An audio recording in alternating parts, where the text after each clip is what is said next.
At roughly 3 a.m., November 13th, 1974, 23-year-old Ronald Joseph Butch DeFeo Jr. took a .35 caliber Marlin rifle, the kind often used to hunt deer, and he went on a very different sort of hunting spree. This night, Butch used his recently purchased rifle to execute his entire immediate family, who were all sleeping at the family home on 112 Ocean Avenue in Amityville, Long Island. Ronald J. DeFeo Sr., 43, his wife, Louise, 42, two sons, John, 9, and Mark, 12, and two daughters, Allison, 13, and Dawn, 18, were all found shot to death the next day after Butch showed up at Henry's Bar, a local tavern near his home, at approximately 6:30 p.m., shouting, "You gotta help me. I think my mother and father are shot." Butch had worked half a shift at his grandfather's Brooklyn Buick car dealership and then hung out with friends for a few hours before allegedly heading home, finding some of the bodies, and then running to Henry's Bar. A friend at the bar called the police, and within 24 hours, Butch would confess to the killings. 13 months later, the Lutz family, George and Kathleen's three children, Daniel, 9, Christopher, 7, and Missy, 5, moved in after getting one hell of a deal on a place. You can get a huge discount on a home after a family gets murdered by their son, as it turns out, like a half-off discount. And then 28 days later, they moved right back on out, claiming malevolent spirits had been assaulting them, driving them mad, and doing all kinds of other dickhead ghost stuff. A book about their alleged paranormal experiences in the Amityville home spawned a few movies. The Amityville Horror book would go on to be published 2 years later and sell an estimated 10 million copies worldwide. But is it true? Was the house plagued by demonic forces? Did unnatural swarms of flies bombard the home in the middle of the winter? Did a Catholic priest hear an unseen force clearly tell him to get out after feeling a cold and violent presence in the room? Was Kathy Lutz attacked by an invisible force and lifted off the ground? Were red, evil, and glowing eyes spotted looking into the house? Did the dog refuse to go into a secret red room not in the home's blueprints? And so much more other spooky questions we need to look into answers for. So let's find out. Let's take a look at Amityville. Let's suck on a good old-fashioned haunted house in this demonically possessed edition of Timesuck. You're listening to Timesuck.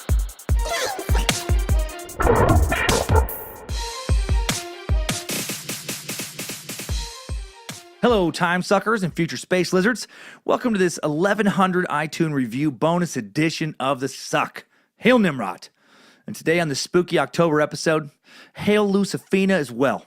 This is Time Suck, and I am its host, Dan Cummins, a.k.a. Grandmaster Suck, a.k.a. Father of Suck, a.k.a. Almighty Sucker of Time, a.k.a. Fucker Time Suck, a.k.a. all the other crazy titles you weirdos have come up with this past week. I love it.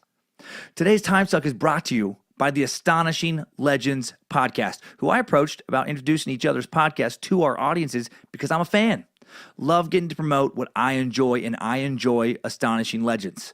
Hosts Scott Philbrook, Forrest Burgess, and their incredibly well-informed team take you on some serious deep dives on everything strange, dark, odd, unusual throughout history, and damn it, do they do their homework. Very thorough in their findings, which I appreciate, because it's hard to find an entertaining podcast that does that. It's a lot of work. This is no Wikipedia read these guys are doing. They have a great website that makes me very jealous, actually. AstonishingLegends.com features links to their research resources. Timesuck is going to get one of those, going on too at their new website once the app launches. And they even have Amazon links to the books they use for research if you want to dig in further on your own. It's a really amazing website. So give them a listen. Highly recommend it. The Bell Witch is an excellent, recent, and scary two-parter that'll get you into the Halloween spirit. And the very creepy and spooky subject of black-eyed children, that is on the Timesuck list as well, I know many of you have written in about that, is coming up on Astonishing Legends just in time for Halloween. So again, get your paranormal fix in. Check out Astonishing Legends podcast, available on iTunes, Audio Boom, Stitcher, Google Play, and elsewhere all over the web. Link to their website for more info in today's episode description. All right, couple thank yous now. Thank you for all the iTunes reviews. Again, led to this bonus episode. Already more than 1,300 reviews. So you're getting another bonus episode on November 3rd, and then weeks after that, you'll get the 1,300 review episode on November 24th. So much bonus suck, I'm having to schedule them out. And after realizing how much work it takes to put a full episode together, with or without volunteer help always makes it a better episode. Still a lot of work, though.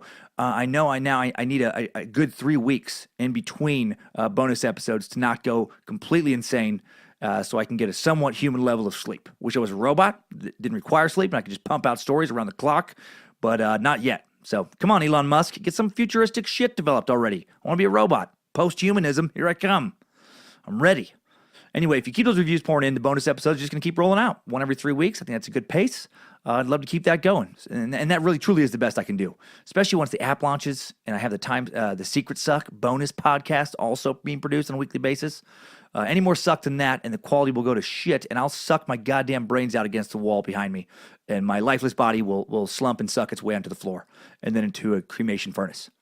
But love the reviews. Love them. Stuff like Best Way to Get Through the Work Week by Galloway Guitar, who went on to say, I first met Dan Cummins when I was an intern on the Monsters in the Morning radio show in Orlando, Florida, back in 2015. He recently rolled through Orlando to perform at the Orlando Improv, and I heard him back on the air.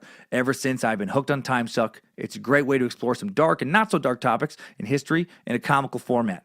I listen every day at work. Can't wait until a new episode is posted. For those looking for a way to learn and be entertained, there is no better way than listening to Timesuck. Well, thank you, Galloway Guitar. Appreciate that.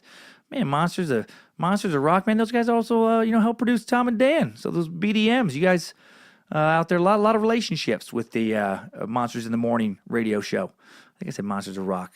Monsters, you know what I'm talking about. iTunes reviewer Steph Kahn was less impressed with Timesuck, saying, not for me.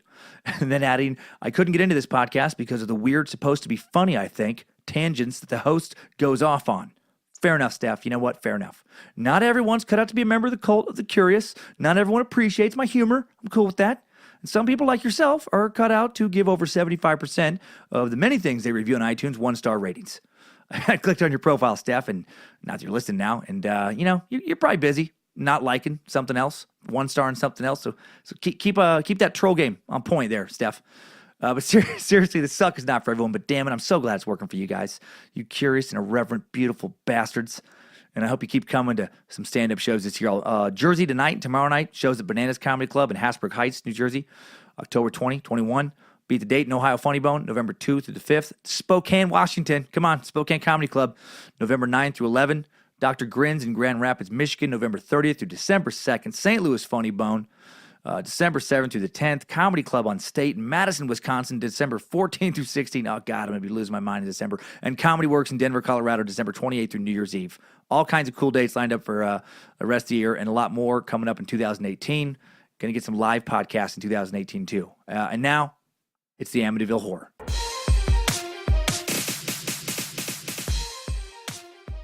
All right. Structuring the whole show a little differently today. I want to address all the criticisms regarding Amityville being a hoax and the history of the house up front. We're going to get that all out of the way for all my skeptics out there, and then we'll close on a little haunting Timesuck timeline as it was reported by the Lutz family to the author of the Amityville Horror, Jay Anson, as far as I know, how they reported to him the book all the movies have been based on, and you can decide for yourself if you want to believe it.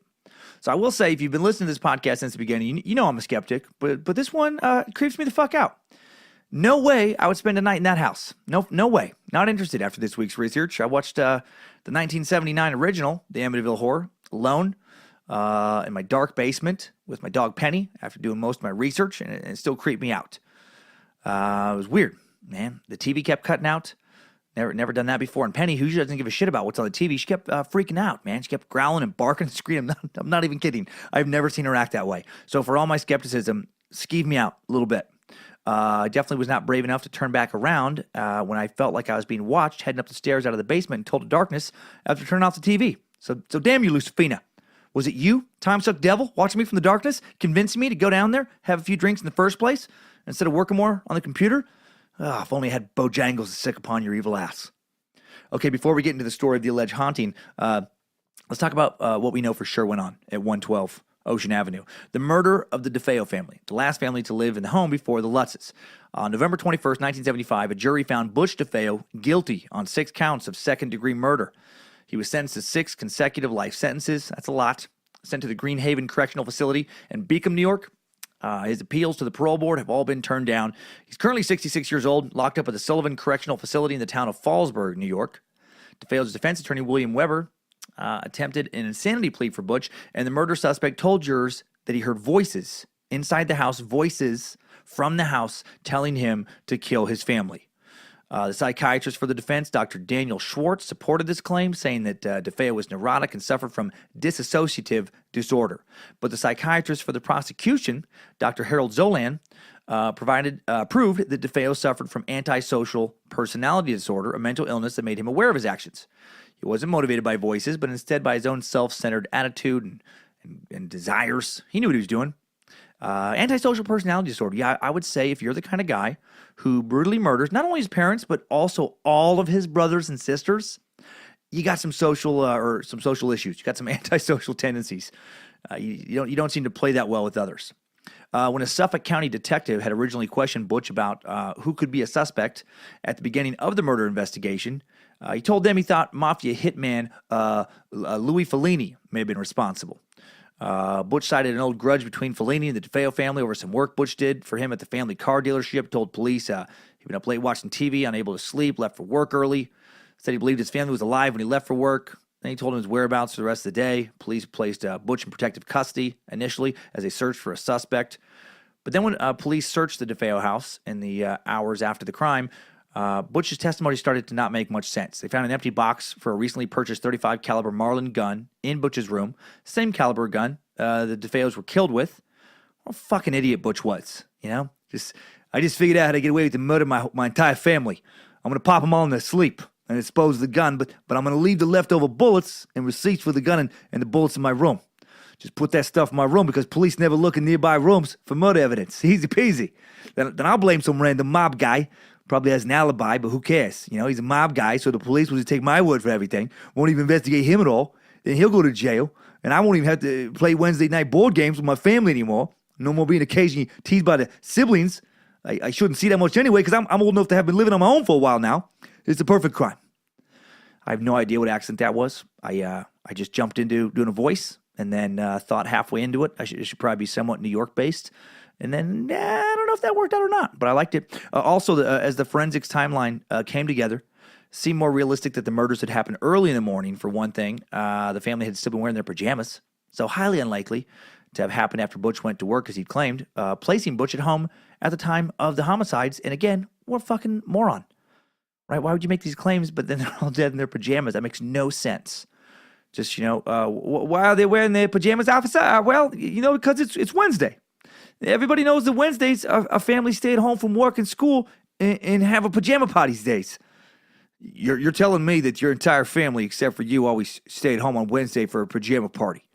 What I'm saying is, did you guys bring in that mob guy yet? The murder dude who definitely did it? Can we talk about him now? Can we maybe talk about him? Less about the pajamas, more about him. When police started questioning Butch about the gun and the pajamas, he started changing his story. First, he said that Fellini had appeared at the house early that morning, put a revolver to his head. Then he said Fellini and an accomplice dragged Butch from room to room as they murdered his family. And then as the story unraveled, police got him to confess what really happened. And he said he did it. He said, once I started, I just couldn't stop. It went so fast. So why did he do it? DeFeo's never given a consistent story as to why he murdered his family. Never a real good reason. The most likely motive is greed. Apparently, shortly after the murders, he asked a detective what he needed to do to collect his father's life insurance policy. And again, man, what a real genius, this guy. The investigating homicide police officer, that's who you're going to ask about the insurance policy. Just, no, I'm really shaking up. Officer. The whole family of this guy killed. Are you kidding me? I will for sure cry about this later. But for now, I got a question for you. How do I get my dad's life insurance money? It might be nice to take my mind off the brutal deaths of my entire family. Maybe do a little shopping. You know what I'm saying? Maybe get some surf and turf, convertible, take a lady friend on a nice vacation to Bermuda or some shit.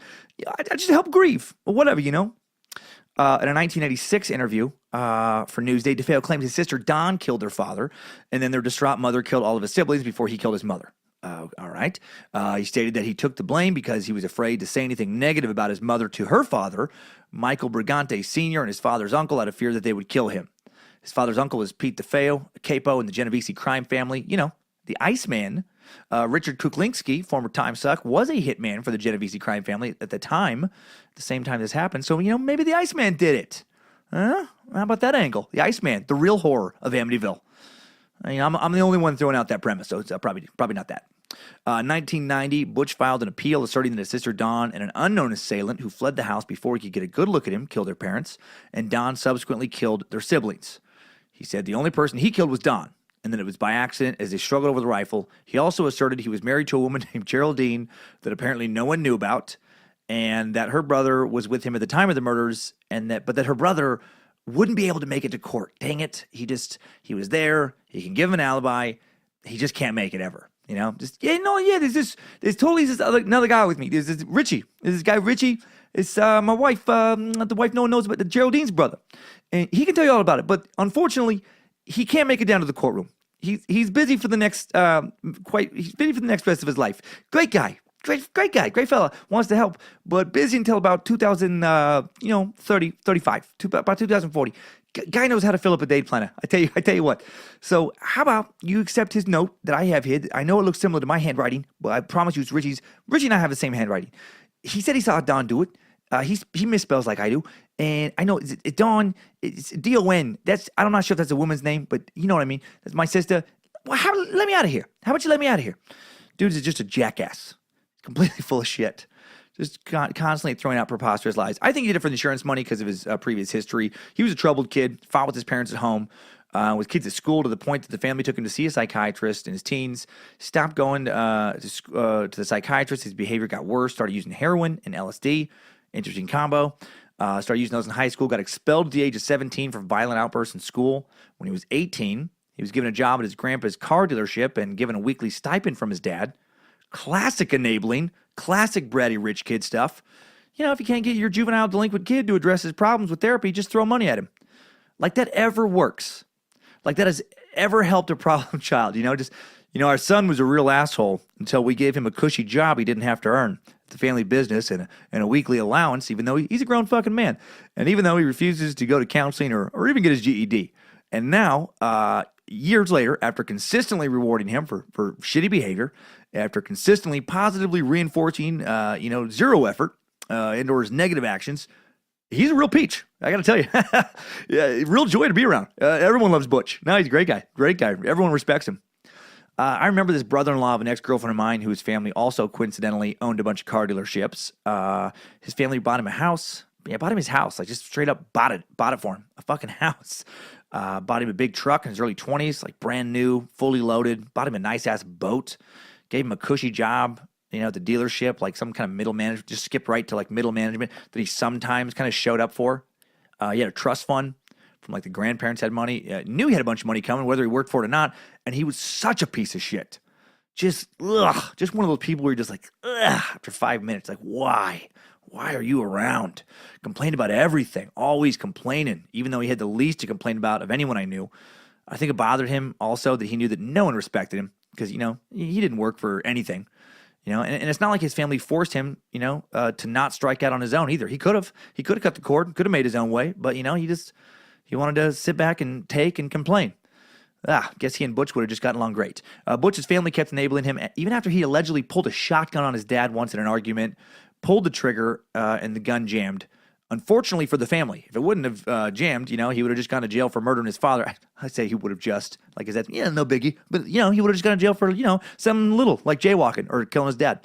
No, he would have gone for murdering his dad instead of killing everyone. So mathematically, quite a bit better. Months before his killing, before killing his family, Butch was irritated by what he felt was a meager salary for a fucking job he was given. And he hatched a plan to steal money from his grandpa's car dealership. A dealership his father worked at as well, by the way. In late October, a month before the murders, the dealership entrusted Butch with the responsibility of depositing more than $20,000 to the bank. Butch planned a mock robbery with a friend, agreeing to split the money evenly with his accomplice. What a piece of shit. Planned a mock robbery of his own grandfather's car dealership, the guy had given him a job. The plan went off without a hitch until police came to the dealership to question Butch. Instead of calmly answering their questions, Butch exploded into rage. When police, suspicious that Butch was lying, asked him to come into the station to check out some mugshots of possible suspects, he refused. And when his dad, Ronald Sr., began to suspect that his son had committed the robbery and questioned him about his lack of cooperation with police, Butch threatened to kill his father. So, old Butchie Poo, just a great guy. Just a joy to be around. He even threatened to kill the judge and his own attorney at his trial. And Butch is still a piece of shit, if you're curious. I said he's 66 years old and still an unrepentant asshole in prison. Years after the murders, after his appeals had all ran out, he said his family looked down on him for his drug use, that he didn't like him, that they were a bunch of assholes, who didn't respect him, and then he'd do it all over again. He'd gladly pull that trigger, all over again. So you know what? Fuck Butch DeFeo. I hope prison life is particularly brutal for him in his final years. I hope he ends up with the nurse that has to wipe his ass, and she uses nothing but sandpaper and fire. Okay, however, despite feeling pretty damn confident that Butch did it, the crime scene is still puzzling. How did Butch shoot 6 people in 4 different rooms without waking any of them up? Like, how did that happen? The parents had each been shot twice. The siblings each got shot once. 8 total shots. How did 0 neighbors hear these rifle blasts? I've seen crime scene photos, and they're all laying in their beds. Ken Griguski, the former Amityville police chief, was one of the first people on the scene, first law enforcement professionals. To this day, he finds it hard to believe DeFeo could have committed the shootings without any members of his family waking up, saying why someone wasn't able to get out of that house is beyond belief. Dr. Howard Edelman, deputy chief medical examiner of Suffolk County, was present at the crime scene, personally conducted the autopsies on the DeFeo family. He testified at the trial that he felt it was impossible one person could have committed the crimes, saying, even if they were sleeping, the report of the weapon that was used is supposed to be so loud that it would have, so to speak, awakened the dead. That it would have, so to speak, awakened the dead, he said. And neither had, and he also said that none of the victims had been drugged. He said, we did extensive toxicology, not only on the blood and urine, but on all the organs that we removed, and it turned up 0, that there wasn't anything in their body. All face down in their beds, no signs of struggle with any of them, no drugs in their system. If you're the final victim, how do you sleep through 7 different rifle shots spread out over, they said it took about 15 minutes total. While the 35 Marlin isn't the loudest rifle, it's also not the quietest one. Way louder than like a 22 rifle, for example. I've never personally shot a 35 Marlin, but I've shot several 22 rifles and a 30-06 and a 270, and none of them are super quiet. I mean, a 22 is pretty quiet, but I couldn't sleep through it if it was being shot 7 fucking times in the house. I sure shit wouldn't sleep through a 35 Marlin. I watched being shot on some YouTube videos, and it, had some decent pop. I would sleep through one of those shots. So while Butch is for sure a piece of shit, the crime scene still doesn't make sense. Some allege that other killers had to be involved, but that still doesn't explain the lack of struggle and the position of all the bodies. One explanation for the strange crime scene is a YouTube video called Amityville Horror: The Night the Government Murdered the DeFeos, published in 2012 by YouTube channel, or YouTube public user High Tech Harassment. And High Tech Harassment is definitely an idiot of the internet. Idiots of the internet. Okay, so this is an 8-minute and 13-second video that doesn't actually feature much video footage. A few crime scene photos, a few seconds of one video spliced into a slideshow. Mostly just a lot of on-screen text scored with creepy music. But so now let's go through it. This is gonna be fun. We're gonna go through all of it. It starts off with visit www.hightechharassment.com and learn how the government did it. And when I finished this, I did not visit that website because I don't need to know. I don't need any more high-tech harassment in my life. Okay. But as far as the video goes, he starts off, set up the premise, plug the website, solid opening intro, nothing weird so far, other than claiming that the government killed a random Long Island family, that is. Then it says the information can only be, this information can only be presented as fiction. Or what? Or the government will kill you? That's kind of a weird turn. You just said the government did it, and now immediately after you're saying, but it's fiction. But I have to say it's fiction. All right, Mr. Mysterious. And then it's 6 members of the DeFeo family murdered in their sleep by the oldest son, and no one can provide a rational explanation of how he did it. Okay, solid again. I agree. It does defy reason. Amityville is hiding a terrible secret. Really? The whole town. All of Amityville. The whole town's hiding a secret. I don't buy that. A family can't keep a secret for long, let alone an entire town. It's too much high-tech harassment. Come on, it's too much. This is what Amityville doesn't want you to know. Mr. DeFeo, Big Ronnie, and his oldest son, Butch, were heavily involved in organized crime. Okay. All right. I don't know why Amityville wouldn't want me to know that, but I'm open to them being in crime, There are references all over the web that, they may have been mixed up, at least casually, with some organized crime. I'll entertain that. Go on. Big Ronnie was running drugs into Amityville with his boat docked right behind the house. Okay, I'll buy that too, as being possible. Big R's running drugs, fine. People run drugs. That's the thing that happens. Big Ronnie and Butch were out of control, and their neighbors and powerful people in Amityville feared them. All right, still not too crazy. People are afraid of, people that run drugs. Again, that's a thing. Big Ronnie and Butch would often threaten their neighbors by telling them that they would bring in the mob to murder the neighbors' families if they interfered with the DeFeo family operation. Huh. I would think that would come up in the police investigation. But you know what? Mafia types are known to threaten people. Still somewhat reasonable, not too outrageous. One direct neighbor of the DeFeos was a powerful and prominent family in Amityville named the Englands. The England family used their influence to bring in outside help to deal with the DeFeo menace. The outside help was the government mafia. Wait. I'm sorry, what was that last name? The government mafia? Huh. Hadn't heard of them before. Also, I Googled Amityville, England family, nothing. I tried the Englands of Amityville, nada. I looked through a list of notable people on Amityville's Wikipedia page, zilch. Mike James, former NBA point guard, he's on the list. Alec Baldwin is on the list as being from Amityville. The Alec Baldwin. He was only there as a baby, though. The other three Baldwin boys would be born in Massapequa, New York, nearby. That's where they moved shortly after he's born. Amityville is a town of less than 10,000 people. You'd think at least one of the Englands would make the list, Maybe, I guess they're as secret as they are powerful. And who the hell are the government mafia? You Google government mafia, and just a message flashes on screen that just says, "What the fuck is wrong with you? It's nonsense, you dumb shit." Well, that doesn't happen. But really, nothing comes up. High-tech harassment, though. Go on. Let's see where this leads. The government began covert domestic operations against people involved in organized crime beginning in the late 1960s. Yeah, it says who. If you would have said CIA, I might buy it. But it's this government mafia nonsense that's really kind of throwing me, all right? It seems like, I don't know you, seems like you're making all this shit up. The government mafia is equipped with classified technology that can electronically see and hear through walls. Whoa, what? Okay, now we're really starting to jump the shark, okay? See through and hear through walls. Where did you hear that? Please, any source. The government mafia is also classified technology that can target and incapacitate or kill people through walls. What the fuck you talking? What? Come on now. Now you've definitely jumped the shark. Classified technology to kill people through walls, but have the walls still be intact. Where are you getting any of this? The government mafia moved into the England house, directly neighboring the DeFeo's residence, and placed the DeFeos under covert surveillance. After months of surveillance, the government mafia decided to use classified lethal weapon technology to murder 6 members of the DeFeo family through the walls of their home. On November 13th, 1974, 6 members of the DeFeo family were murdered while they slept in their beds. One by one, a beam of electricity fired from a lethal directed energy weapon into the chest area of each DeFeo family member, effectively killing them through the walls of their home. Oh, wait. Okay, hold on. If the government had an energy beam that could kill people through walls without destroying the walls, why would they wait for months? Why would they crash next door? They have to boot a family out of their house or live with them for months? Why? I don't know. Why not just, park a van out in front for like 5-10 minutes in the middle of the night and just, energy beam the shit out of that poor family. Get it over with. It's not like shooting extra energy beams going to hurt the house. It doesn't hurt walls, remember? High-tech harassment. This is making less sense by the second.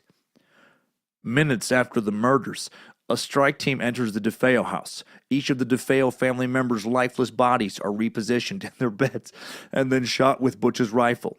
Butch was incapacitated through the walls of his home, so he could be left alive to become the patsy and take the fall for the murders.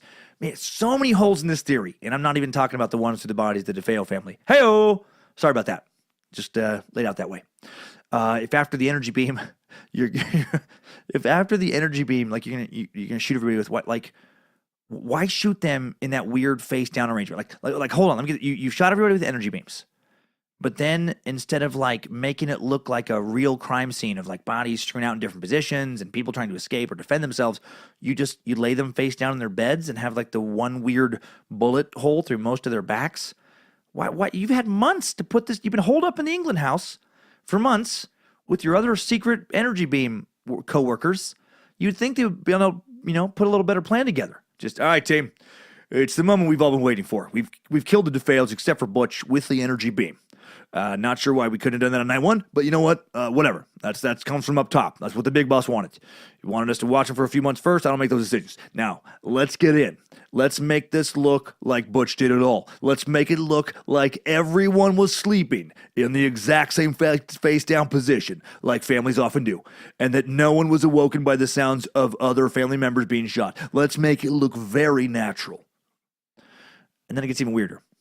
As payment for ridding Amityville of the DeFeos, the town of Amityville would lure an unsuspecting family to the former DeFeo residence. What? So the town of almost 10,000 people just having a meeting. We're like, all right, everybody, thanks for showing up to the Amityville meeting. Good news is the government mafia used the energy beam to rid us of the DeFeos.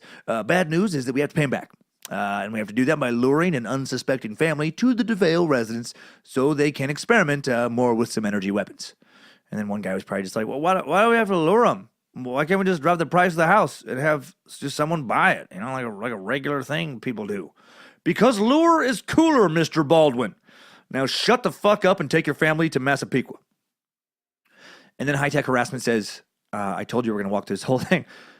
A family with the last name of Lutz would purchase the DeFeo residence. The government mafia would use classified sonic harassment technology against the Lutz family to trick them into believing they were living in a haunted house. The Lutz family, believing a supernatural force inhabited their home, decides to abandon their new home after only 20 days. What is the point of that? Unreal. Sonic harassment technology. Why would anyone develop that? Mr. President, we finished the secret killer energy beam that can shoot through walls. Excellent. But what about my sonic harassment beam that can make people, very uncomfortable or believe weird things or irritated and stuff? Mr. President, I'm not sure I understand why we would also need... I don't need you to understand, random weapon scientist person. I need you to get my goddamn harassment beam developed. And then the video goes into a bunch of pictures of the murder scene, describing the official report of each being killed by a shot or two shots in the back, each laying in the bed. And then there's like this video of someone shooting a .35 Marlin rifle to show how loud it is. And then on the screen it says... This is a military-directed energy weapon that fires an invisible beam of energy that can harass, incapacitate, or murder a person through the walls of their house. And the image that follows made me laugh so hard. It's like this Discovery Channel footage of soldiers standing behind some sort of cannon with the most low-budget CGI energy wave shooting out of it just added in post. It's so bad. It's like early, Nintendo graphics bad. Worse than that, it's Atari. It's Atari graphics. And then it talks about how these directed energy weapons are the ultimate weapons. And then it says the following illustration shows how a directed energy weapon located inside a house can be used to attack a person inside a neighboring house. And I would kind of expect some kind of equations or something. Make it look fancy at least. No, it's a super shitty drawing of two houses, but like the kind you can do in like 2 minutes, where you just draw a triangle for the roof and you set that on top of a rectangle for the house. Like I was doing those when I was a little kid. And you just have a horizontal line bisecting the rectangle, to divide it into downstairs and upstairs, and then a couple little, vertical lines to divide it into a few rooms. And then they just have like a shitty-looking parallelogram that's supposed to be the energy gun and a straight blue line going through the wall of the first house from downstairs to up the second floor of the other house, going through that wall, and then quickly like ending into the outline of a bed. And that's it. That's Exhibit A. That's the big illustration. An 8-year-old could have drawn that whole thing and drawn it better in a few minutes tops. And then it says, these directed energy weapons create no physical evidence of their use. No marks on the human body or damage to the structure of the house will result after an attack. And then, what is the Amityville saga really about? The town of Amityville feared the DeFeo family and offered them to the government mafia to be used as guinea pigs for testing classified lethal directed energy weapons. The Lutz family was in the wrong place at the wrong time, only to become guinea pigs for testing classified, non-lethal weapons and other harassment technology. This is one of the most, and that's it. And this is one of the most wonderfully specific, insane theories I've come across. Like for someone to build this video, to think this out, it's such focused and detailed madness. It's a work of insane art. And to the internet's credit, most people just made fun of it in the comments. Almost everyone. But there's a YouTuber. There's Scott Tomlinson, the one man who watched this and agreed with high-tech harassment, saying, if you blind morons, all caps, back to lowercase, don't think that the U.S. government has the technology and the balls to do something like this, ... You are all blind, ... Very blind, comma, go back to sleep, period. I am blind, Scott. I am blinded by your utter and complete fucking gobbledygook. Blinded by the flapdoodle, the poppycock, the hokum, the phooey, the Tommy Rot malarkey of the idiots of the internet. Idiots of the internet. Okay, so what do we know so far about Amityville? We know that the murder crime scene at Amityville was very peculiar. We know that Butch DeFeo is a lying degenerate who, at the very least, was heavily involved in killing his entire family. We know that, one of the many reasons DeFeo gave for killing his family in court was he heard voices in the house. We know a psychiatrist ruled he was not, in fact, delusional. But what went on in the property before the DeFeos lived there? Did others die mysteriously in that house? I listened to the audiobook of the Amityville Horror, and author Jay Anson states that every family that ever lived there had something horrific happened there. There was other killings that occurred inside the house. Well, that doesn't seem to be true. I had a hell of a time finding a detailed history of the house. Not sure a non-sensationalized one exists. Do not buy Jay Anson's claims there at all. I did find some info on the website, the AmityvilleMurders.com, which has no footnotes. So, I don't know exactly where they got their info, but let's assume they did find some stuff out. And I do think they're probably fairly correct because it's not craziness. It's pretty just mundane stuff. They say a man who lived in the neighborhood for decades completely refutes Anson's claim about the past, as he knew several families who lived there before the DeFeos. Nothing happened to him, nothing weird, nothing horrible has happened to anyone since the Lutzes moved out either, and there's quite a few articles about that. Jay Anson claimed that the home was built on some sort of Indian burial ground / place where the tribes would send like troubled tribe members, mentally ill members, to die alone, and that appears to be bullshit. Local tribes completely refute this.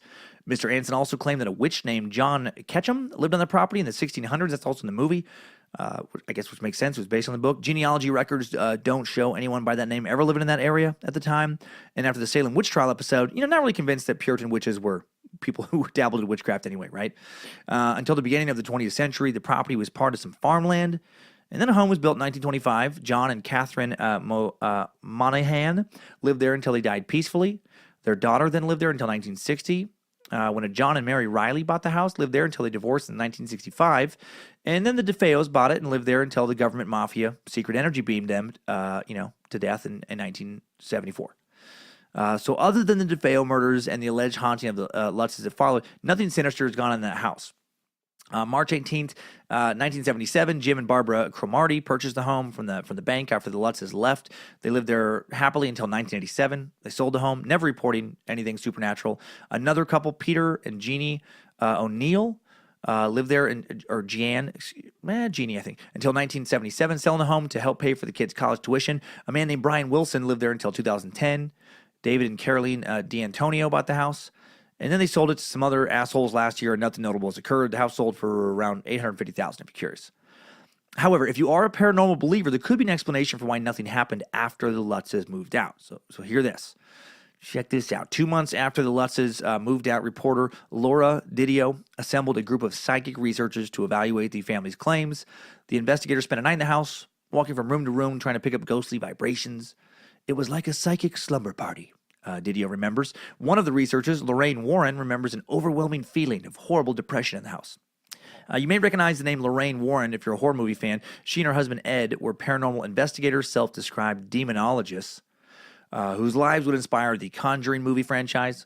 Supposedly their home in Rhode Island was haunted before, and then they would investigate numerous other hauntings afterwards, such as Amityville and Annabelle, the supposedly haunted doll that inspired another horror movie franchise.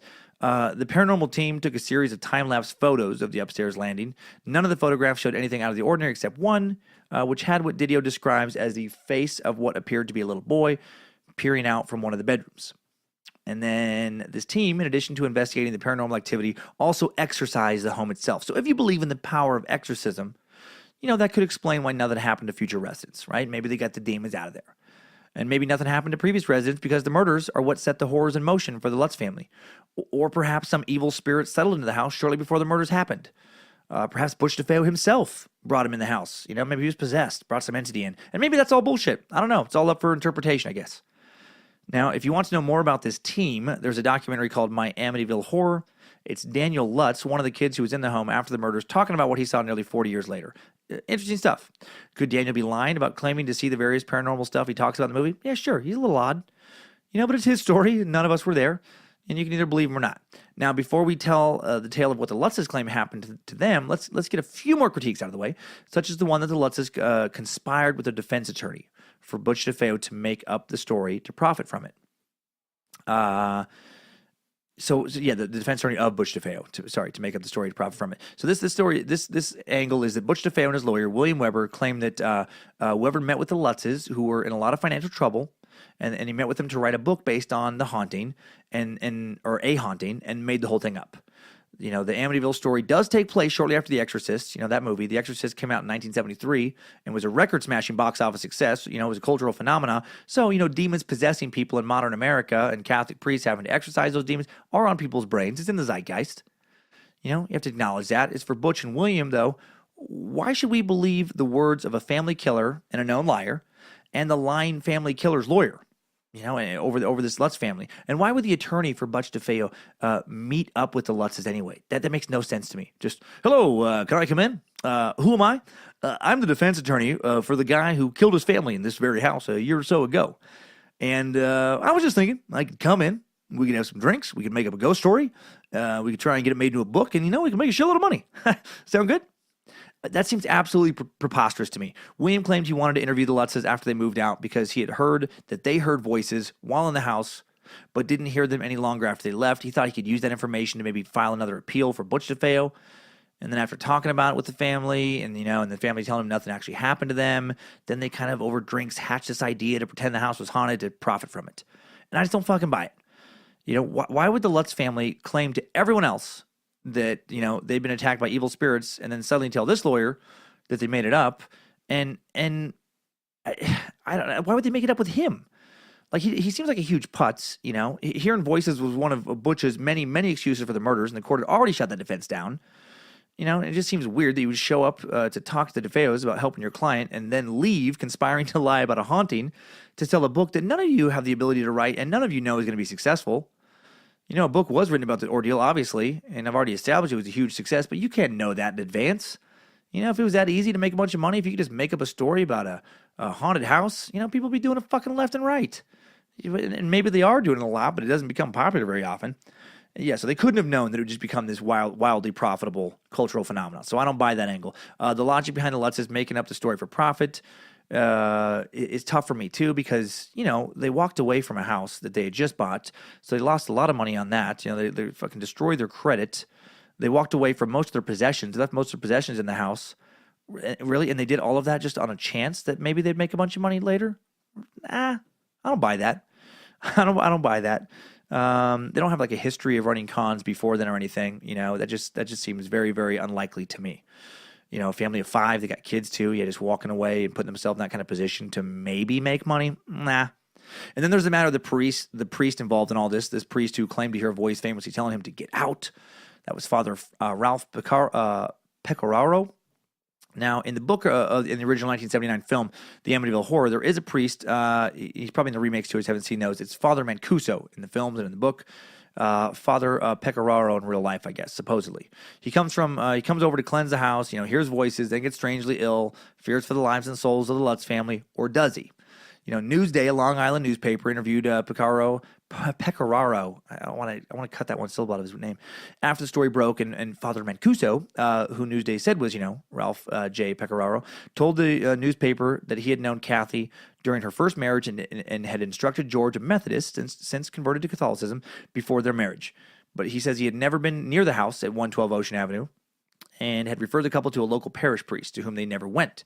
He also denied that his own quarters at Rockville Center were overwhelmed by the smell of excrement, supposedly a satanic sign, and claim made in the book, added that his colleagues, made that into a joke. George Lutz responded to this in a Washington Post article in 1979, saying, "People say all sorts of things about the priest, that he's no longer a priest, now he's a rabbi, that he's in Europe, that he was excommunicated, but he never backed down." Kathy Lutz added that the family remains very much in touch with this priest, and George, asked whether he recognizes the name Pecoraro, said, "Newsday says a lot of things. As far as we're concerned, he's Father Mancuso. There were a number of priests involved who will never be told about, also a rabbi." All right, so let's just say one thing and the priest says another. And you might think, like, why would this priest lie? Well, why would the Catholic Church cover this up? Well, the Catholic Church and priests do have a little history of covering shit up. Let's acknowledge that. If they can cover up a worldwide pedophile scandal for centuries, they can sweep a little haunting under the rug if they have some random motive that we don't understand. So it's a he said, priest said, kind of situation here. All right. So final conclusions, kind of before the story. And there's a lot of other people who claim the Lutz's lies, local residents and neighbors in Long Island being among them. But these are the same residents and neighbors who somehow didn't hear 8 rifle shots in the home in the middle of the night. There are discrepancies in the supposedly true book and the supposedly true movies. However, none of that explains the super, super weird position of the DeFeo corpses, does it? That still creeps me out every time I think about it. Can't get those crime scene photos out of my head. And then there's this. In June 1979, George and Kathy Lutz took a polygraph test relating to their experiences in the Amityville house. The polygraph tests were performed by Chris Gugas, Michael Rice, who at the time were reportedly among the top 5 polygraph administrators in America. The results, in Mr. Rice's opinion, did not indicate lying. Now, polygraph tests are not 100% reliable. There's no magic truth serum out there. But in this case, the results indicate that there is a very, very, very good chance that George and Kathy Lutz at least believe they saw what they claimed to have seen there. And the Lutz kids, at least those who've come forward recently, still believe. One of the Lutz children, Christopher, who had moved to Phoenix and changed his last name to his birth father's name, Quarantino, revealed to the Phoenix New Times in 2011 that he remains convinced that an evil presence stalked the family in the Amityville house. He believes his stepfather, George Lutz, invited demonic forces into the home through his dabbling in the occult, another rumor that floats around online. And when you watch the My Amityville Horror, it's a documentary with Daniel Lutz clearly seems to still believe his family was attacked by demonic forces. So now you've heard the bulk of the main arguments against the Lutz's story. You've heard the strange circumstances that can't be explained surrounding this story. So now let's suck into a good old-fashioned ghost story, Believe it or don't. This is one family's story, and if you're a skeptic, I just encourage you to allow your mind to go to that place of, what if this did happen? What if they didn't make this up? How terrifying would it be to be terrorized in the very place you're supposed to feel the most safe? Your own home. Let us hit some of the highlights of this story and march through the 28-day Timesuck timeline of the Amityville horror. Strap on those boots, soldier. We're marching down a Timesuck timeline.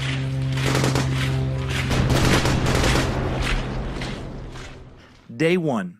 George and Kathy Lutz move into their new home at 112 Ocean Avenue in Amityville, Long Island, New York, with Kathy's 3 kids from a previous marriage, Daniel 9, Christopher 7, and Melissa, a.k.a. Missy 5, and the family dog, Bojangles, 3-legged, one-eyed pit bull, ready to take on some house-possessing demons and send them back to hell, ready to punch their dark overlord Lucifina right in her devil titties, ready to speed bag those satanic memories and protect those putzlutzes.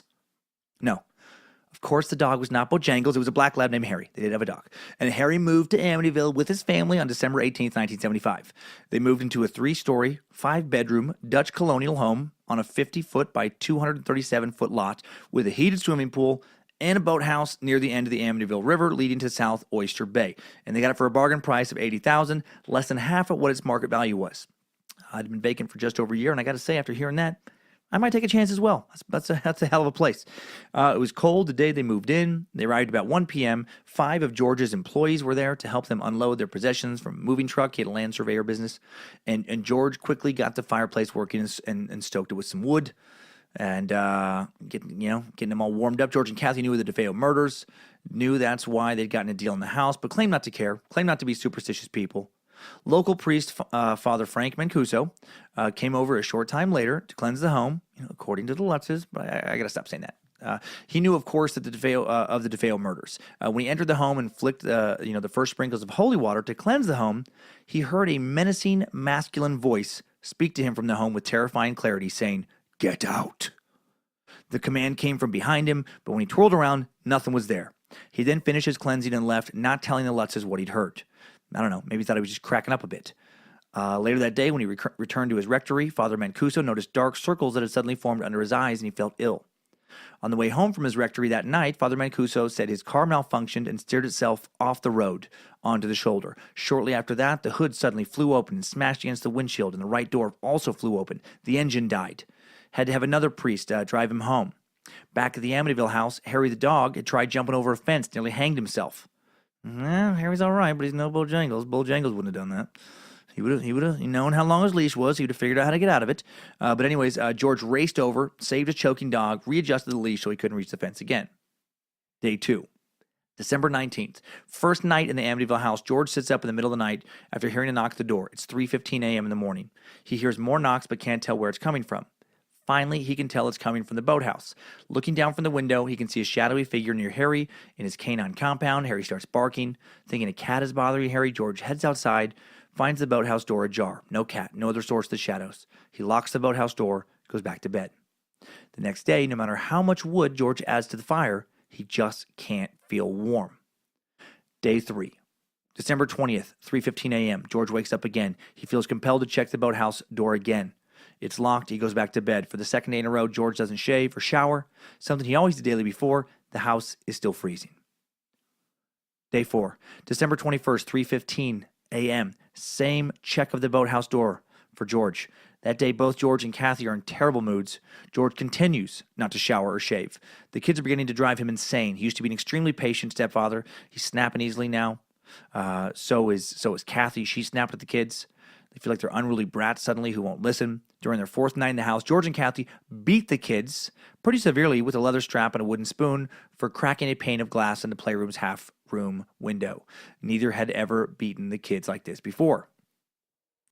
Half-moon window. I think it said half-room, half-moon window. Day 5, December 22nd, same 3:15 a.m. routine for George. The weather plummets outside to 8 degrees. George is still obsessed with the fire, not showering, not shaving, not going to work. He ran a small land surveying company. So, business was slow, but it was still, odd for George not to go into work at all. Kathy has not left the house at all, very unlike her. And then during this 5th day, Kathy feels some unseen force touch her in the kitchen. Feels like a woman's soft hand resting on top of her own, a mother's touch, both startling and oddly reassuring. The kids show their mom the upstairs toilet this day. The inside of the bowl was covered in some black kind of stain, some strange black stain. Looked like it had been painted black all inside the bowl. She couldn't flush the black away, couldn't rub it away, couldn't scrub it away. Kathy smelled a strange perfume in the bedroom that day as well. In the master bedroom, the toilet also turned black, and the room was overcome with a powerful rotten stench. Also on day 5, the family discovers a large swarm of flies in the sewing room clustered around the window facing the boathouse. Hundreds of flies. They open the window. Oh, Jesus Christ. I'm going to keep that in there, Freddie. My water just kicked on in the middle of this ghost stuff. It just scared the shit out of me. I was thinking about all these flies, this window, then I hear a strange noise above me. Oh my God, but I had a heart attack. Okay, getting into this. So they chase out as many of the flies as they can. They open the window, and then they kill the rest. Man, that really got me. Oh, okay. George still felt cold all the time. No one else in the family seemed to feel the same chill. George continues to chop firewood and add logs to the fire. A neighbor stops by for the first time on day 5 as well, bringing in a 6-pack of beer. Comes in, starts talking to the family. Then he stops suddenly, tells them he brought his beer and he'd take it with him. Then he abruptly left and was just never seen again. Maybe he's a weird beer dude ghost. He's a weird, beer guy ghost. What the hell was he up to, and why was he featured in the movie and in the book? What does that mean? Why did he leave so soon? Did they not seem cool to party with? Did they not seem excited enough about his sweet 6-pack? Were they supposed to offer him nose candy? What's going on here? Nothing has to make sense, I guess, when it comes to ghosts. Day 6, December 23rd. Kathy wakes up in the middle of the night to find George trying to put the front door to the house back on. It had somehow come off in the middle of the night. George explains that the way the door had been busted and come loose, it was as if someone had been trying to break out of the house, not into it. So they have someone come fix the door that day. He doesn't understand how it broke either. It's a very heavy door. How was it ripped off the hinges and no one was woken up? George is still not showering, shaving, or going to work. He's become obsessed with getting warmer. He's just fucking splitting wood all the time. So creepy. Just constantly, just more firewood. Just keep the fire going. Just put some more fire in there, kids. Just put more fire. Put more wood in the fire. Put more fire on the wood. Everything we can do to get it hotter. Missy has made an invisible friend in the house, Jody. Says she's been talking to angels around the house, and these angels are talking to her. Despite being 2 days away from Christmas, Kathy still has not left the house doing any shopping. She doesn't know why, but she doesn't care. Doesn't want to leave the house. Boys get into a physical fight that day, which I guess was weird for them. They'd never fought like that before. I don't know. Maybe the ghost trying to toughen them up a little bit. Thought they were too soft. Crucifix Kathy had hung in the home was found turned upside down. Strange smells continued to plague the home. Day 7, December 24th, Christmas Eve. Father Mancuso has been battling a strange illness since he stepped into the Amityville house a week earlier. Has a fever of 104. He's worrying about the family, especially about the sewing room. Something's not right about that room. Something's not right about the house.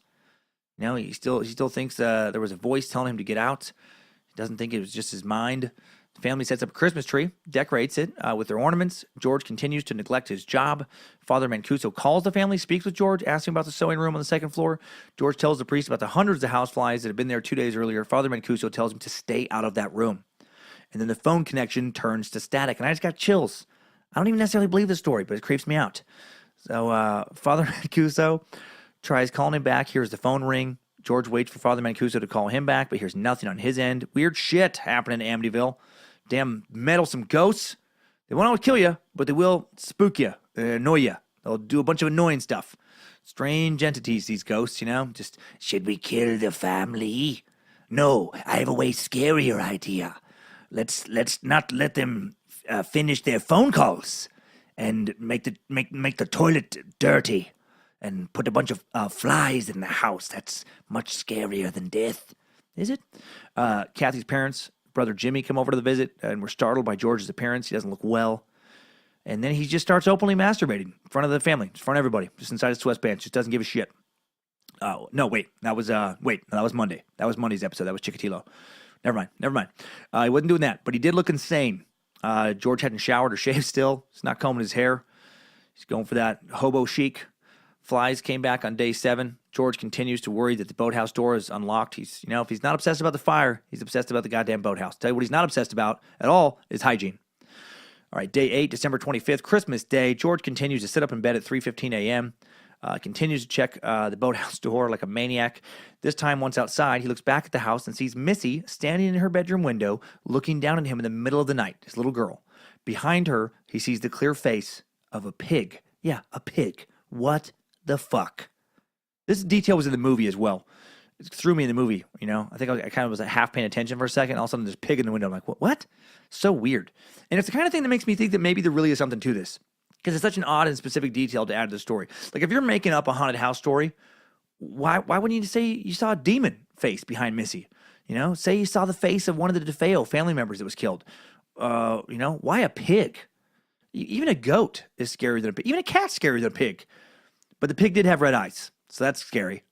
It was a red-eyed demon pig, so scary and strange. When George sees it, he runs into the house, runs up to Missy's room where the girl is sound asleep in her bed, sees a rocking chair in her room, slowly rocking back and forth on its own. That would freak me the fuck out. Red eyes in a window from some devil pig, and then you run up there and a chair's moving on its own. All right, everybody get in the car. We're out. We are leaving right now. We are out of here forever now. How do you... Oh, my God, Penny just scared the shit out of me, my dog. Getting all worked up over here recording you guys. I saw weird shadows under my desk as I was saying that, and I was about to squeal. You about heard me squeal and run, and then I noticed that my dog Penny was just under there. Oh, my own little mini Bojangles. God damn it, Penny scared the shit out of me. All right. I'm recording this late at night, by the way. It's probably adding to my spook. Late at night, I'm facing the wall. I have no idea what's behind me. But when you see that stuff, how do you at least not go to the bank and try to get your money back and move? Something. Try to get out of there. Father Mancuso is still worrying about the Lutzes, still can't get his fever to break. Kathy finally does a little Christmas shopping on Christmas Day. Right at the wire. George continues to obsess over the fire, not shower, not shave, looks super gross. Missy continues to talk about her friend Jody, the pig, who she reveals to her brother Danny is a pig. They're all getting used to this new normal, I guess. Kathy hears Missy talking to Jody in her room that evening. She tells her mom about her pig friend, and Kathy's now starting to worry about her daughter quite a bit. Day 9, December 26th, George continues his strange 3:15 a.m. routine. He also notices his dog Harry getting more and more lethargic. He used to always wake up when George came outside or when he heard any strange noise at night. Now he seems to be sleeping harder than ever, harder and harder each night. Sleeping through George loudly checking the lock on the door. George gets nauseous this night. He's sick the next morning as well, diarrhea, all kinds of stomach problems. Kathy's brother Jimmy is getting married this day. Who gets married on December 26th, by the way? The day after Christmas. Yeah, thanks for ruining everyone's holiday break, Dick. We're hoping to stay home, have leftovers, take a nap, relax. Now we got your stupid wedding to go to. Why can't you wait until summer and ruin someone's random weekend like a normal person? Kathy is touched in the kitchen again by some unseen entity. She smells a strange perfume she'd smelled in her bedroom 4 days earlier. She feels a woman touch her waist. Then the sweet smell becomes heavy and thick, and she tries to pull away from the presence, and the spirit grabs her harder, painfully. She feels a hand grab her shoulder, and then just like that, it's gone, and she starts to cry. Missy comes in and tells her mom that Jody says you shouldn't cry, and everything will be all right soon. Yeah, don't worry, Mom. My red-eyed demon pig buddy Jody says everything is kosher. Don't even worry about ghosts grabbing you in the kitchen, Mom. Demon pig says it's normal. Jimmy came to pick up his sister, brother-in-law, who'd be his best man, and niece and nephews to take them to the wedding. That's weird too, man. Why are you having the groom pick up your entire family to take you to his wedding? You have a car? Fucking none of these people understand how weddings work. Jimmy has $1,500 in cash to pay the caterer that night in his jacket side pocket. And then when they begin to leave, the money's gone. And the money would never be found. And this is a weird detail, kind of like the pig. Like, why would a ghost steal cash? And how is that scary? I feel like I need to add, even if the haunting story is true, George, who was having money problems, I feel like he tried to pass off pilfering $1,500 off his brother-in-law and the ghosts.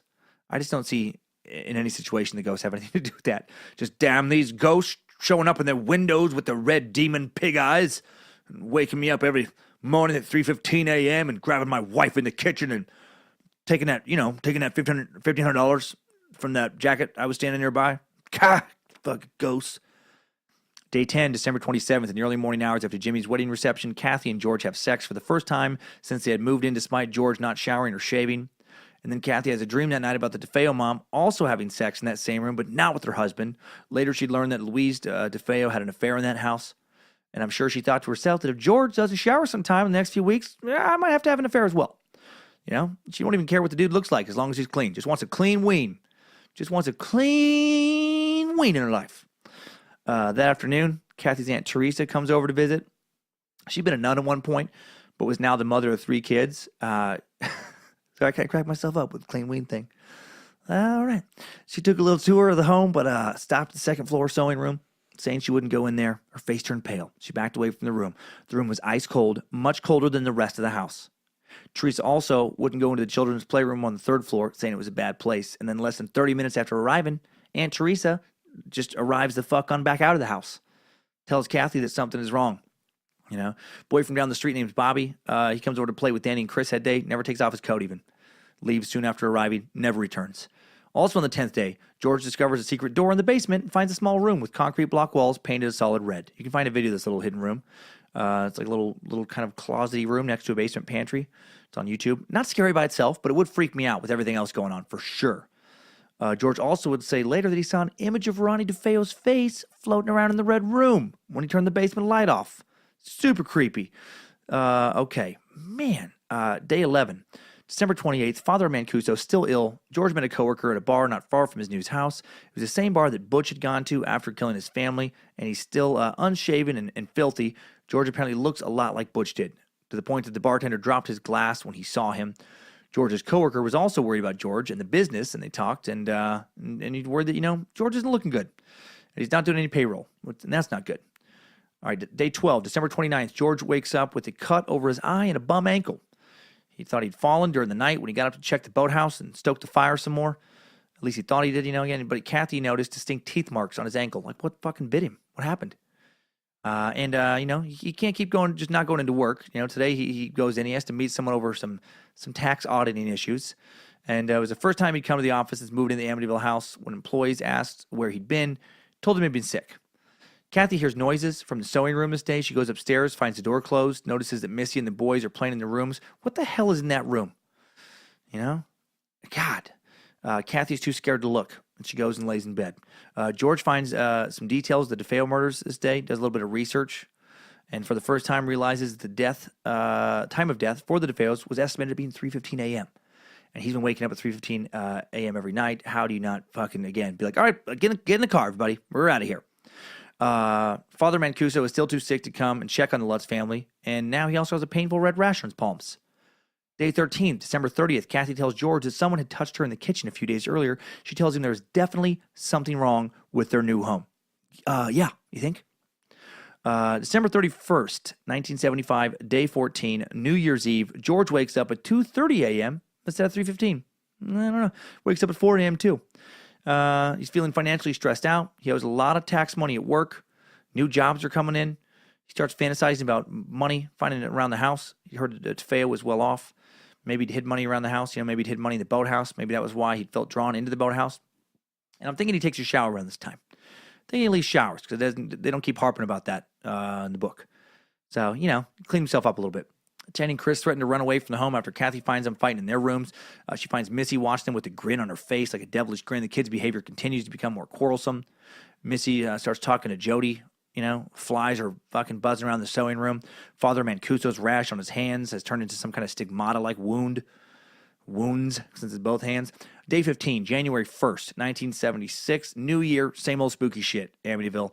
George and Kathy wake up around 1 a.m. to find their bedroom window open. Cold wind blown into the house. Checking the rest of the house, they find their doors and windows open around the house. The whole house is cold, except for Missy's bedroom, which is hot as a furnace. And the little rocking chair moving back and forth on its own. Gah!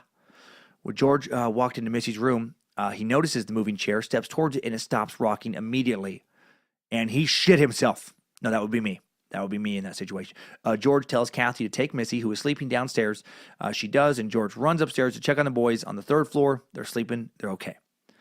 The next day, George goes into work to check on his business to find that the business is crumbling. Or, I guess it'd be that day, later after that middle of the night. His life is falling apart. His business is going bankrupt. Something strange has happened in his house. Kathy feels a presence in the kitchen again, smells a strange perfume again, tries calling Father Mancuso again. But feeling like the entity is near her, she drops the phone and just runs from the room. That night, after turning off the lights to go to bed, Kathy sees unblinking red eyes outside the living room window staring back at her. She screams. Fuck, of course she does. George looks outside, sees them too. When he turns the light on and runs outside, there's nothing there, and I have chills again. Damn it. Day 16, January 2nd. George wakes up to find the door of the garage nearly ripped off from its metal frame. How could this happen? Not wake up anyone in the house. And who could do this? What could do this? He doesn't have time to find out. He's got to go to work, try and save his business. If it goes bankrupt, none of these other problems matter. Later that day, the kitchen entity, reeking of perfume, grabs Kathy yet again. And then this time, second spirit grabs her as well. They start having some kind of, poltergeist tug-of-war. Start fighting for control of her. She's the human meat in a demon sandwich. Never a good spot to be, man. Hate it when I'm the meat in a demon sandwich. Then she passes out, wakes up later on the kitchen floor. George stops at a local Amityville bar on his way home from work, ends up talking to a bartender about his house. The bartender tells him he used to have nightmares about that house. Says he used to have dreams that some strange group of people in hoods used to sacrifice dogs and pigs in some room on the second floor. George immediately thinks of the sewing room, the flies, Jody the pig. When he gets home, George and Kathy come to the conclusion that something sinister, something paranormal is going on in their house. They want Father Mancuso to come check it. But he's too ill. He speaks to them on the phone until once again, static cuts it off. Day 17, January 3rd, George notices a horrible stench coming from the basement red room. He forces his way down to the room, shining his flashlight around it. The stench is so strong, he vomits, has to return upstairs. Decides to brick the room up so that no one could enter it again. Yeah, that sounds reasonable. Just brick it up, buddy. Just brick up that stink. Don't worry about what's causing the smell. Just brick it up. Brick it up. The bricks fix smell. It's not like stink can get through some porous brick. George tells Kathy that he wants to bring over the girlfriend of his coworker, Eric. He's heard that she has experience investigating haunted houses. He's desperate. That night, a ceramic lion they had in the sewing room bears his fangs at both George and Kathy as they walk past the room. Oh, ho, ho. Fun times. Fun times at Amityville. Day 18, January 4th, George wakes up to hear what sounds like a marching band parading through his living room. Runs downstairs. Suddenly, the house is totally and eerily silent. Again, weird detail. Demon pig, ghost who steals loose change, and now a fucking phantom marching band. Not your typical ghost story details. George runs back upstairs to check on his wife, Kathy, finds her sound asleep, but floating in midair, several feet above her bed, levitating. Dazed, George tells Kathy she just fell off the bed when she wakes up after he pulls her back down. He does not tell her about seeing her float there. I don't think I would play it that cool. If I woke up to find my wife levitating, that's when the family gets to hear Daddy scream. I am freaking out. Just, what the fuck? Baby, stop it. Stop floating around like that. You're freaking me out. Quit it. Don't do that anymore. Don't do that anymore. Unless it's sexual. You might be able to do some cool sex stuff if you can float, actually, now that I think about it. George calls Father Mancuso again, tells the priest about the smells, the touches, the red eyes, seeing Kathy levitate, etc. Father Mancuso agrees to head over, and then a loud moaning sound comes through the phone line, and suddenly Father Mancuso feels like he's been slapped in the face. He falls to the floor, asks God to give him the strength to return to the Amityville house, but he doesn't.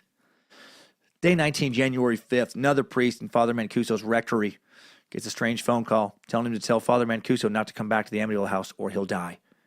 And then that's it. The phone just goes dead. Not surprisingly, Father Mancuso does not come back to the house.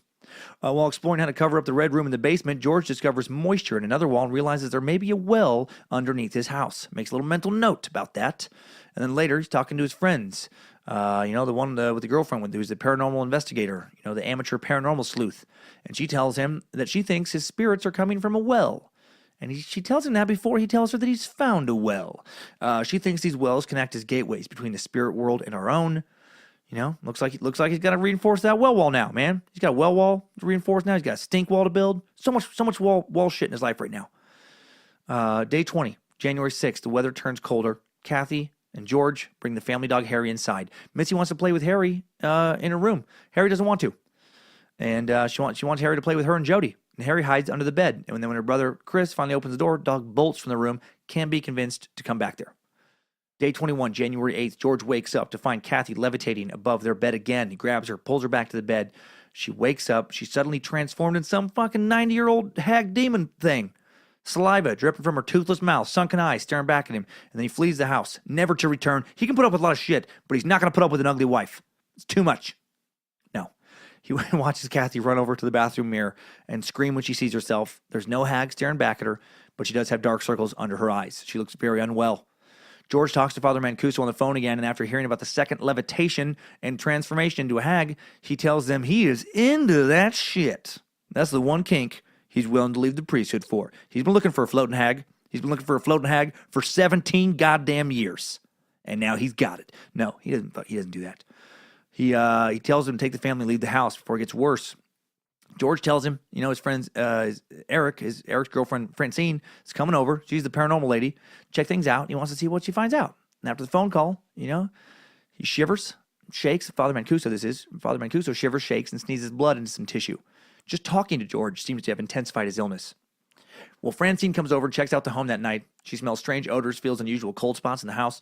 She also senses the spirits of an elderly couple in the kitchen who are now lost spirits, she says. She asks to be taken to the basement, to the red room, and to where the well might be. She tells George that something terrible has happened down there.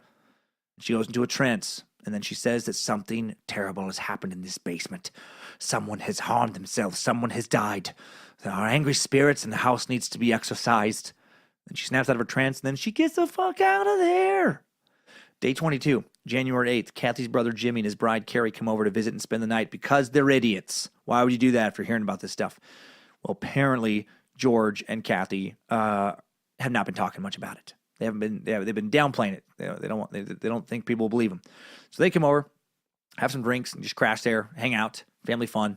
11 p.m., everybody goes to bed. 3:15 a.m., George wakes up to hear Carrie screaming now, runs downstairs to Missy's room. Kathy soon follows. Jimmy was comforting his wife, or is comforting his wife in the room, who just said that she woke up when something touched her foot. She woke up to see what looked like a sick little boy sitting at the foot of her bed, asking her to help him. And then the boy asked her where Missy and Jody were, and then he disappeared, and I got the goddamn chills again. Kathy ran to check on Missy, who was sleeping in a dressing room. She was totally fine, comfortably sleeping there. George goes, grabs the family crucifix, the one that was turned upside down earlier in their stay. He carries it from room to room and has Kathy recite the Lord's Prayer, Our Father who art in heaven, hallowed be thy name. And then a loud voice cuts her off. Will you stop? And for some reason, Jimmy and Carrie do not just throw themselves out windows and just cartoonishly run away, like with a little puff of smoke and everything. Day 23, January 9th, Father Mancuso calls George, hears about the voice, begs George to take his family and leave the house. Tells him not to pray to spirits again either. It's only going to piss him off. Kathy tells George she wants to leave that night. Enough is enough. And when she tells him, George loses his shit, man. He tells her that with work falling apart, all they have is this fucking house. And if they walk away from it, it's going to ruin them. He screams at the house, you sons of bitches, get out of my house. He throws all the windows open around the house, continues to scream for the spirits to get out. And if this sounds crazy to you, like why not just leave? It makes total sense to me. I would react the same way. Just bought a house. You got money problems with the business. I keep saying, why don't I just leave? But really, if that's all you got, I'm not walking away and just straight into financial ruin because of a little weird paranormal shit. Well, I don't know. I might have left once it got to levitation. I might have left at that. Well, maybe the pig eyes, maybe the red pig eyes. I might have left. But also, I don't know. I might be more afraid of losing my house than I am of finding a ghost in it. But don't show up right now if you're a ghost. Day 24, January 10th. Kathy calls her mom and tells her to come over immediately. Kathy wants to show her mom ugly red welts that have just formed. She just woke up and found them, this trail of them that start just above her pubic hair and just, go up to under her breasts. And they feel hot to the touch. Like it was like something had slashed and burned her. Like Kathy's mom, basically almost burns herself when she touches one. Fuck, super weird if that happened, obviously. Later this same day, Danny gets his hand slammed in his bedroom window. George runs upstairs, can't get the window to open. He takes a hammer, hits the window, tries to break it. It reacts like it's suddenly indestructible. George curses at the window, and suddenly it just lifts on its own. Kathy screams when she sees Danny's hand. His fingers are slammed flat, like cartoonishly smushed. George goes to call a doctor, but the line is dead. Of course it is. He drives Danny to a hospital where the orderly on duty is amazed at the condition of Danny's fingers, crushed from the cuticle to the second knuckle down. But x-rays reveal they're somehow not broken. He bandages Danny's hands, gives him some painkillers, and then George takes Danny home. Day 25, January 11th, George wakes up early in the morning to realize that a passing storm has shattered several of the home's windows and starts nailing plastic sheets and some old boards over the broken windows to keep the cold air from flowing freely into the house. And also, by the way, hand is fine. The kid's hand is fine. So that's pretty weird. It's magically healed, all of a sudden. George invites someone from a local paranormal investigation to check out his house. The investigator has George take the family dog, Harry, around the house, see how the dog reacts to various rooms of the house, and the dog refuses to go anywhere near that sewing room on the second floor, the creepy fly room. And flies are still showing up periodically in there, by the way. Day 26, January 12th, George wakes up in the middle of the night screaming, "I'm coming apart!" after having a strange dream about some hooded figure in his house. Missy wanders into his room, his little girl, and says that Jody is in her room. George runs to Missy's room and sees red eyes staring from outside of Missy's window into the house. Missy points at them and says, "There's Jody, right there. He wants to come inside." Fuck that. Ugh. Kathy runs into the room, picks up a chair, throws it at the eyes, shattering the window. They hear an animal squeal in pain, and then the red eyes are gone. Well, okay, at this point, even if I'm going to be financially ruined, I think this is it for me. I think I'd be at probably a long ways before that, but definitely at this point. Father Mancuso still has not come back to the Lutz home. His local bishop doesn't want him to return. He doesn't want to return. Honestly, he's scared, and his bishop is worried about his health. He's gotten so sick the last time. He's still not better. George doesn't want to leave his family alone in the house, but he has to leave to deal with the IRS, that whole unpaid tax situation at work. His work life, his home life are crumbling. IRS audit and haunted house. The whole world's getting shit on. He's got a red-eyed pig in his house. After George leaves, Kathy starts talking to her daughter Missy about the pig Jody. Missy tells her mom that Jody talked to her all the time, told her about the little boy, lived in her room. And, Jody just told her that the little boy got sick and died in her room, no big deal. And then Missy told her that Jody just, told Missy that she would just, have to stay in the house forever so she could play with the little boy. That's, oh my God. Beyond, if one of my kids told me that when they were little, oh, Jesus, I would be so scared. I would not sleep that night. When George comes home, he finds the family dog Harry freaking out, throwing himself against the end of his leash, trying to rip his chain apart and reach the boathouse. Something's freaking him out there. George practically has to drag the dog back into the house and away from the boathouse.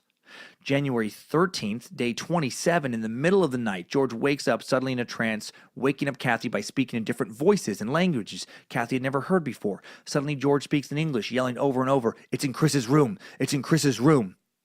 George, before waking up, remembers dreaming about a dark presence in Chris's room, a hooded figure, picking up the boy, taking him away. George calls Father Mancuso again, tells him that he was going to take the priest's advice and he's going to leave. But when George tries to leave the house, his car won't start. When he tries to call for help, the phone doesn't work. The line is dead. A huge storm has moved in. The temperature has dropped. Pouring down rain, freezing rain, fucking ghosts and storms, man. Why does it always have to be, a haunting situation in a downpour? Why can't it be when the sun's shining bright? The family decides they're going to have to wait out the storm, and then they'll leave the house. Eventually, George realizes they're just going to have to spend one last night in the house. Of course they are. And of course, more crazy shit happens. Missy, George, and Kathy all sleep in their bed, and then the dog, Harry, is laying by the bedroom door. And then the boys, Danny and Chris, sleep in their room, which is fucking insane if that's true. Let me get this straight. You're fleeing from a haunted house. You're going to be leaving the next morning, and then you have the kids. Yeah, just go sleep in a separate room. Yeah, I know we've been seeing red-eyed pig demons around the house, but you know what? You'll be good. Just go sleep in a room by yourself. I would be too scared to sleep in a separate room. So George lays in bed and watches Kathy get out of bed in a trance, start to leave the room. He can't wake her when he tries screaming at her. Instead of waking up, her body just goes limp, and then he lays her back into bed. Then he hears noises from the boys' room. Of course he does, you dumb shit. Why'd you let him go there in the first place? Their room is above him, above his room. It sounds like their beds are being slammed into the floor all around, moving around the room. He tries to get up and check on him, but suddenly he's paralyzed. Dresser drawers are slamming open and shut. Doors around the house start slamming, opening, open and shut. Windows opening and shutting. Suddenly he hears voices, so many voices in the living room. It's a fucking marching band's back. He can't move. And then suddenly he feels something on the bed with him. Something stepping on him on the bed. Feels like hooves, pig hooves, red-eyed demon pig hooves, and he passes out. Day 28, January 14th. Suddenly, around 7 a.m., George wakes up to Chris and Danny screaming at him. They're yelling about a monster with no face trying to attack them in their room. Again, what the fuck did I tell you about the room? Never separate the family in a haunted room situation. Okay, suddenly George sees Harry, the dog, jump up, start snarling and barking at something in the hallway. He finally breaks his paralysis. He throws himself out of his bed. When he makes it to the hallway, he sees a large, hooded figure, the one from his nightmares, standing down the hall, looking at him, pointed at him. He tells the family to run, to get the fuck out of the house. He doesn't have to tell them twice. They are gone. They are out of there, right? Nice hanging with you, Jody, demon pig. We're going to find a new place to stay. They eventually make it outside. They climb into the family van, and this time, unlike the day before, it starts. Thank Nimrod. They speed down the road, would never return to that home again. And I'm guessing for the rest of his life, George would eat a shitload of bacon. Like really just can I get bacon with a side of bacon? Just fuck you, Jody. Caused me to lose my house, you Satan swine. And that is it for this haunted Timesuck timeline. Good job, soldier. You've made it back. Barely.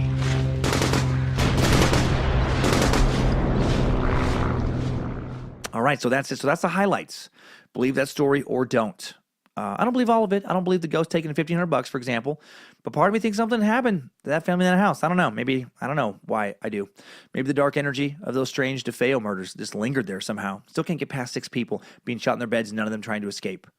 And the neighbor's not hearing anything. That's the kicker for me on this whole story. Who knows? Maybe YouTuber high-tech harassment was right. It's all secret energy harassment. It's all energy beams. It's all kill beams.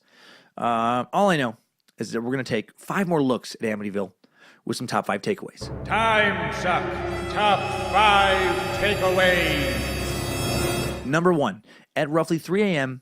in the early morning of November 13th, 1974, 23-year-old Ronald Joseph Butch DeFeo Jr. took a .35 caliber Marlin rifle, executed his entire immediate family, who were sleeping at 112 Ocean Avenue in Amityville, Long Island. How did no one run?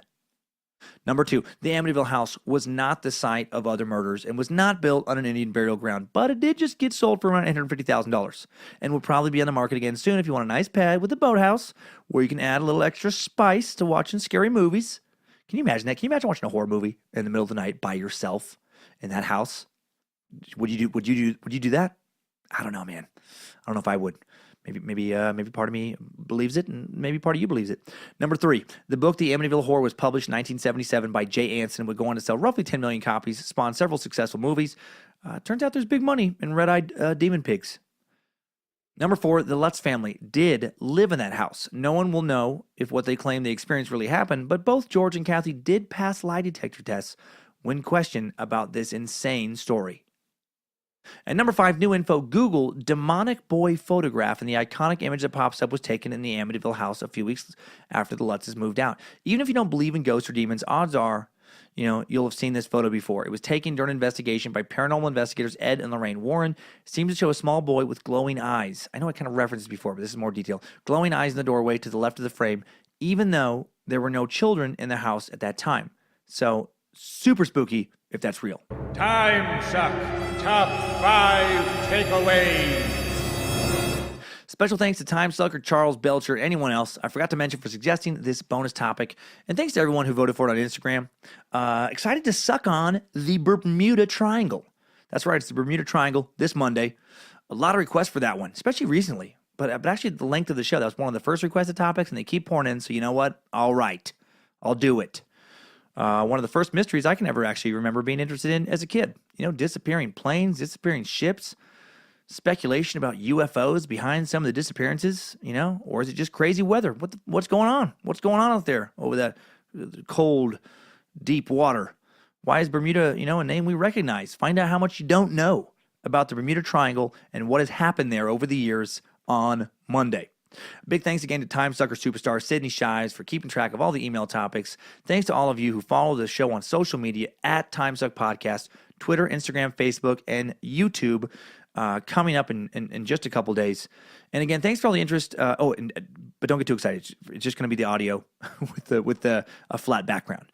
Not doing a video anytime soon. I can barely keep all this going. I don't know if it would work for the show anyway. Maybe like some slideshows or something down the road. But at least be on YouTube, where I know some people just like to listen to audio off YouTube. I'm actually one of those people. And again, thanks for all the interest in becoming a space lizard when the Timesuck app comes out. Check out some pics of the on Instagram of the avatar artwork that's going to be featured in the app, done by Danger Brain. Fucking amazing. There's a Nimrod avatar on Instagram right now. The Bojangles avatar, it looks so good. And the Bit Elixir team working hard to make this app amazing. Also, thanks for the recent PayPal donations, Amazon purchases made via TimesuckPodcast.com, for the store purchases of Timesuck hats, tees, signed books, and CDs. All of that helps so much. And more shirts just got restocked, by the way. So I know I was out of a bunch of sizes. A lot of that's getting taken care of right now. And welcome to this you international Timesuckers. A lot more of you guys been lately. Been seeing a lot more downloads from the UK, Ireland, Australia, New Zealand, Sweden, Belgium, Russia, all over the place. That's awesome. Thanks for joining the cult of the curious, getting some, a lot of international topic requests, which I love. Been doing a lot more of those. All right. Let's catch up on previous episodes and recent happenings. Happenings with some Timesucker updates. Updates? Get your Timesucker updates. All right, first update, Amelia Earhart update. There's recently been an uncovered photo. I talked about it in the episode just a little while ago that seems to show Earhart and her navigator Noonan standing on an island after they had supposedly crashed. And in this photo, led some people to believe that maybe she did land, but that maybe she was taken captive by and executed by Japanese military. Well, Timesucker Dennis Bashaw wrote in saying, "Hail Nimrod, Bojangles, and the High Timesuck priest in Cummins, protect us from Lucifina." Oh, I'm doing my best. I'm trying. This is regarding the Amelia Earhart podcast. Apparently, the photograph, which some conspiracy theorists say show Amelia and her navigator, Fred Noonan, does not date to when they are claiming. A Japanese historian searched the Japanese National Archive and in 30 minutes found the photo. It turns out that the photo dates to 1935, not 1937, so it could not have been a picture of Earhart. Man, keep on sucking and I'll keep listening. Okay, well, thank you, Dennis. And I will say that when you see the picture, it does look like it could be Earhart, but again, she's not facing the camera. Noonan is partially obscured by another person. So, all right. If it was 2 years earlier, I guess it could have been somebody else. So maybe she really did just crash in the Pacific, and or you know what? Maybe she did that, and then she was the ghost of Amityville. We don't know. JFK update from Joshua Russell. Hail prophet of Nimrod. According to multiple news sources, on October 26th of this year, around 10,000 of the remaining hidden documents held by the National Archives are set to be released regarding JFK. From what I've read, the only person who can block the reveal is the president, who can block it for up to 25 years. I don't think Trump's going to do that. He's struggling with popularity enough as it is. He doesn't want to be like, nope, you're not getting Kennedy. According to the curator of the archives, the plan is to upload and release all of them at the same time on the same day. So with that amount of rapid information, don't expect to see any real info to be revealed worth any substance for a while. Oh, okay, but I'm hoping to hear some juicy info from it. Hoping for the CIA conspiracy to be real, that would be equally fucked up and great. Apparently some of the CIA are trying to prevent the document reveal, so maybe it's true. Exciting stuff, Joshua. I hope it's true, man. God, I hope it's crazy explosive, blows our minds. Part of me, though, thinks that, like, let's say it was the CIA. I know I'm going to sound a little conspiracy nut here, but if it was, part of me thinks they shredded it. They shredded it, and then they'll just, release some other stuff that's just kind of, like, ambiguous or whatever. But who knows, man? Maybe we'll get our curious minds exploded. That would be amazing. So I hope so. And last updates for today. Here's some just pure silliness. This just made me smile very hard. A lot of you guys' emails make me smile, man. And again, when I can't get back to all of them, sorry, it's just man, it's been busy trying to get all this app stuff going and keep these episodes going and turn this into a business, and been doing a lot of stand up, recording some new stuff stand up wise, and I try to get back to some emails. Have gotten back to some emails. Sydney's putting all your guys' stuff on the list. But anyway, I do see them, and they mean very, very much to me every time. Okay. So Casey Green says, I wanted to let the sucker community in on the latest challenge that I've created in my own head.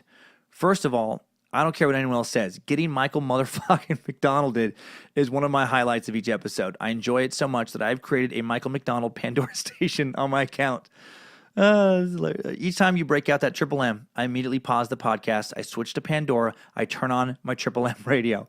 Now comes the challenge. If the song that I was McDonalded by is the same song that comes up on Pandora, I fucking win.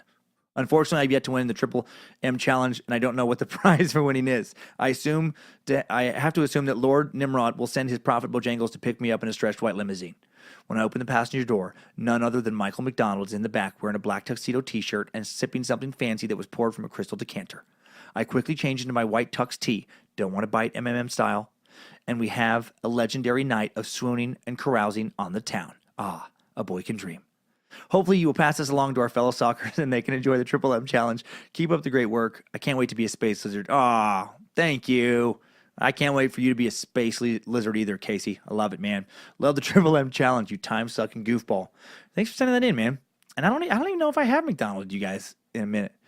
It's tough, man. Sometimes, you're trying to track everything. I guess, I keep forgetting we're not in love anymore. I keep forgetting things will never be the same again. I keep forgetting how you made that so clear.